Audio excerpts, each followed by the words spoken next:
GATS and Global Aircraft Trading System. I don't know much about this. What I do know, however, is that it sounds like it's a system set up by the operating aircraft lessors, and really on the commercial side, so they don't have to constantly go back and refile a whole bunch of documents if they have minor changes in their underlying structures. But hopefully, Jeff is and Scott again. But we're going to start off with, I think Jeff is going to give us a little clarification and educate us what GATS is, and can it really help some of the lenders who are in the membership here. So over to you, Jeff. Actually, GATS is intended to do exactly what you're saying, to try to make aircraft transactions, particularly aircraft transactions in the commercial aviation space, more efficient, and thereby to encourage more transaction volume. The GATS was created by the Aviation Working Group, or the AWG, who many people I'm sure in the audience have heard of. They were the motivating force behind the International Registry 14 years ago. And they are comprised of some pretty heavy hitters in the industry, the major manufacturers, major aviation leasing companies, and the airlines. What they were trying to do, again, is try to address some of the inefficiencies that were problematic with commercial aviation transactions. So in a commercial aviation transaction, obviously, for each aircraft, there's going to be a bill of sale, there's going to be a new registration application, there's going to be a transfer of title using the traditional way of transferring aircraft, a transfer of title usually from an owner trust that's set up for the benefit of a leasing company that's selling aircraft to another owner trust that's set up for the benefit of another leasing company that's buying an aircraft. And then you have this third party who is certainly one is going to make sure that their interests are protected, and that's the airline.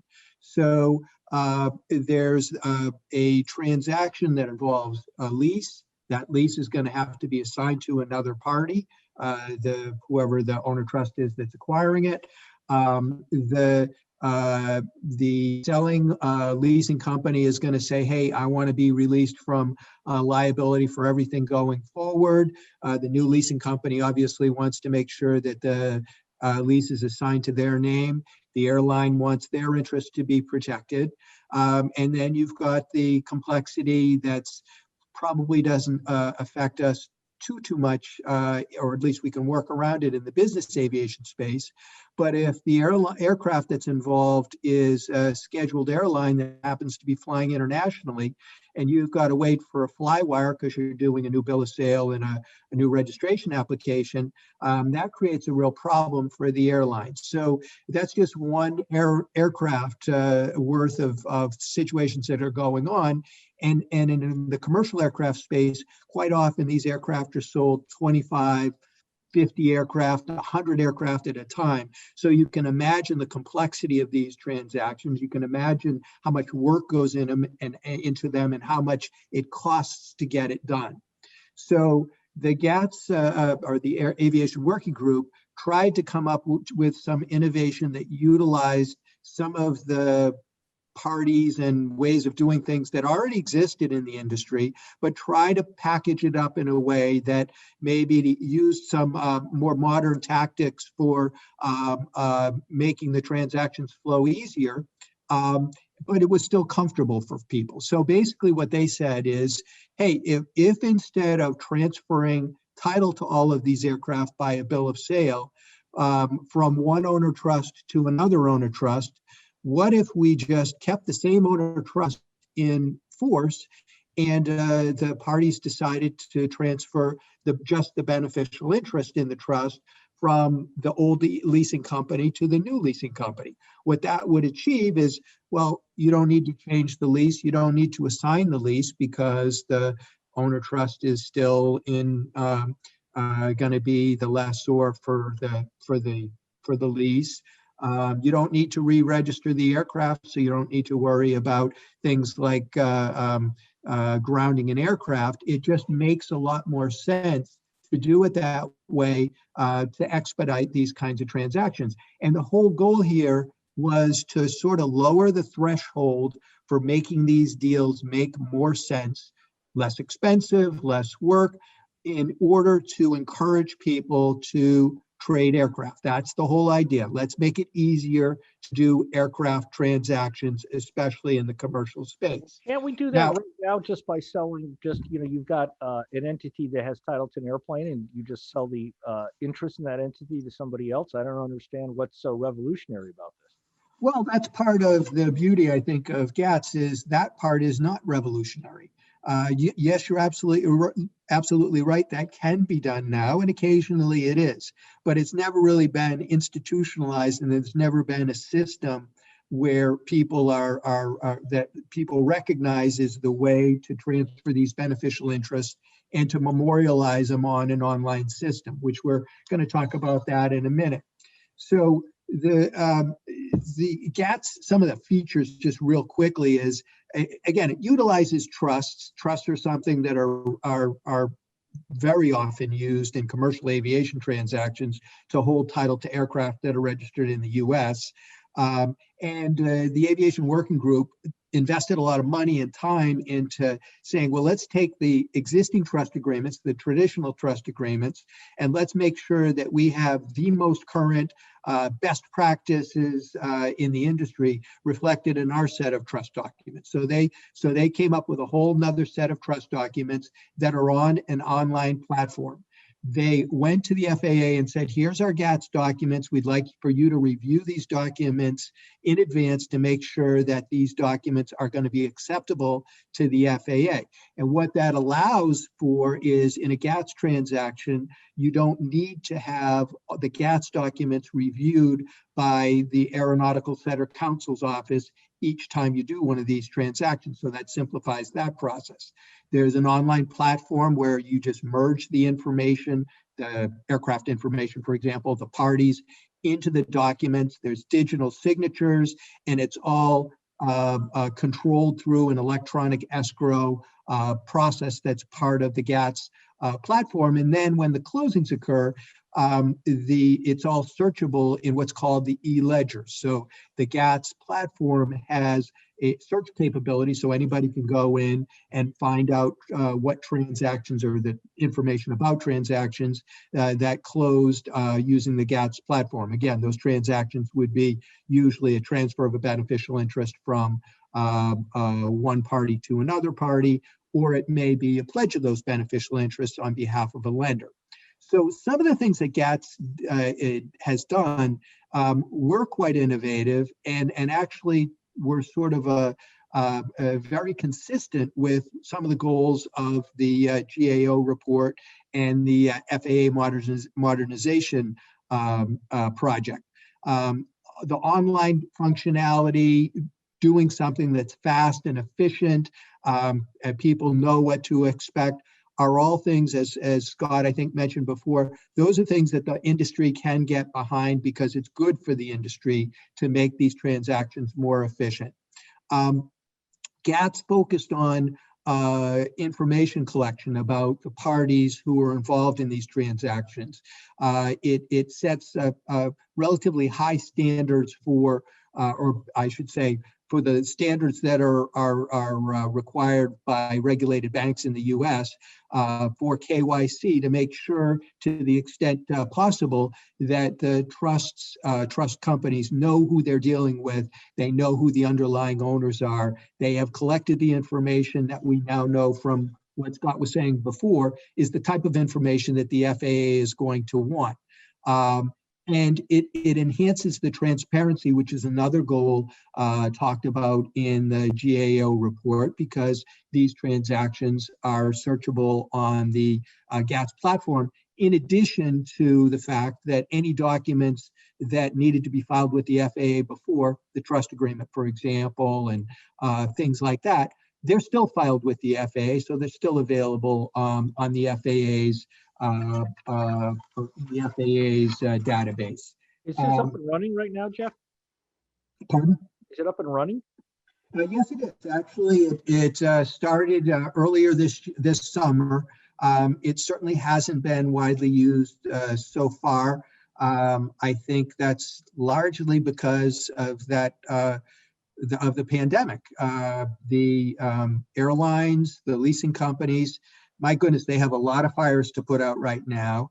And the idea of, well, let's try something new right in the middle of a pandemic, which has affected them so severely, probably hasn't gotten very far.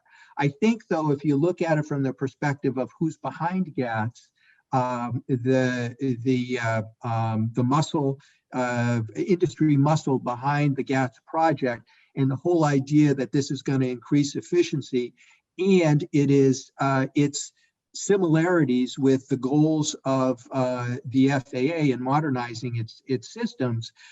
There's a lot of reason for thinking that this has a future and that we will be seeing this more as the airline industry recovers, hopefully next year and beyond. There is some issue as to whether a lot of the features of GATS are really going to be latched onto in the near future by business aviation, because a business aviation transaction is usually one aircraft at a time. So some of the efficiencies that are built into GATS, maybe they're not quite as important in a one aircraft transaction. What it can do, though, is if you were to use a GATS trust for a business aviation deal, it might give somebody the flexibility at the end of at the end of their ownership period, to say to a buyer, hey, I can transfer the beneficial interest in this GATS trust, or we can do a regular transfer by a bill of sale. And the other thing that I think is important is, with this kind of innovation, it's going to get creative people thinking about, what can I do with a system like this? How can I come up with new ideas for the way I operate the aircraft, the way I own my aircraft, that might change the face of some of the traditional ways that we've owned and operated business aircraft in the past. So, Jeff, one quick question. I know that every lender's thinking right now, interesting, but is our lien perfected under this process? And if somebody transfers an interest, what happens to the lien? Are we still protected? Yeah, the lender would still be protected in two ways. So a lender is typically in any transaction, including a GATS transaction, is going to want to probably have a lien filed with the FAA and perfected on the International Registry, just like they would today. All right, so they have that security interest in the aircraft that's going to continue no matter what beneficial interests are transferred. In addition, lenders are probably also going to look at the transfer of a beneficial interest and say, or the potential for that, and say, I want to make sure that I have a security interest in the beneficial interest itself. Well, that's where I was headed with my question. Yeah, and that you can do on the GATS platform. Oh, okay, great.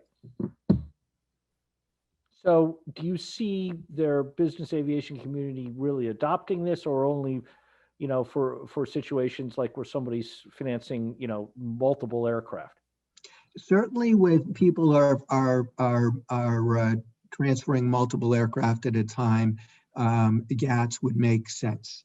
I think with single aircraft transfers, there are going to be situations where it's going to create some opportunities for people, maybe down the road, maybe when they are considering making transfers within a corporate group or along those lines.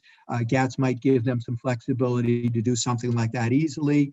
And I do think there are plenty of very smart people in our industry who are going to look at GATS and say, boy, if I put this and this together and make sure that I'm complying with the other requirements of the FAA, I can do something that is really novel and will solve a need in our industry.